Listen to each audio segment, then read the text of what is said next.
Au démarrage de Xcode, vous avez un écran d'accueil qui vous permet soit de commencer à travailler sur des nouveaux projets, soit de retrouver les projets que vous avez déjà ouverts récemment dans Xcode.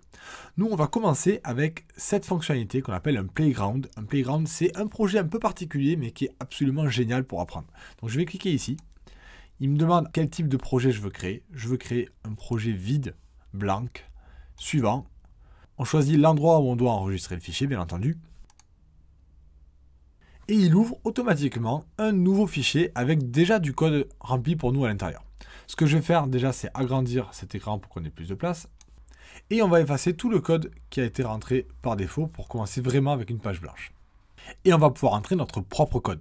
L'idée, ça va être de créer votre premier programme en Swift. Dans cette vidéo, vous allez voir qu'on va faire quelque chose de très simple. Il y a une tradition chez les programmeurs qui consiste à dire, lorsque je crée mon premier programme, je crée un programme qui dit bonjour au monde, comme s'il venait de naître. Et pour dire bonjour au monde, on va utiliser une commande qui s'appelle print. Print, ça permet d'écrire quelque chose dans la console pour que l'utilisateur puisse voir le message. Donc on va afficher un message texte dans lequel on dira bonjour au monde. Cette commande de print, on va commencer à la taper, PR.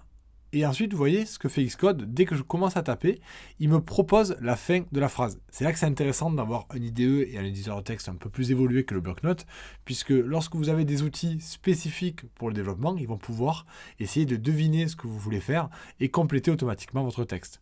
Donc, quand je commence à taper print, vous voyez qu'il a compris ce que je voulais afficher. Il me propose ce print. Si j'appuie sur Entrée, il termine pour moi le print et il me propose de rentrer ici en bleu le message que je veux afficher. Alors il y a marqué des mots-clés un peu compliqués pour l'instant qu'on ne connaît pas, ne vous inquiétez pas, on aura le temps de voir tout ça plus tard.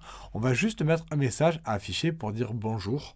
Donc je vais ouvrir des guillemets et je vais dire bonjour tout le monde. Alors la tradition veut qu'on dise hello world. Je ne peux pas m'empêcher de le faire, j'ai été éduqué comme ça. Lorsque je crée mon premier programme dans un langage, il faut que ce soit un Hello World. C'est une tradition chez les programmeurs. Et si vous devez apprendre la programmation, autant que vous suiviez les traditions. Donc mon programme, voici ce qu'il va faire. Dès le lancement, il commencera à la ligne 1. Il va afficher ce message. Et à la ligne 2, il ne va rien faire de particulier. Il va s'arrêter. Et pour exécuter ce programme dans un playground, qui est ce type de projet proposé par Xcode, il nous suffit juste d'appuyer sur le bouton play. Lorsque j'appuie sur le bouton play, il va lancer la compilation.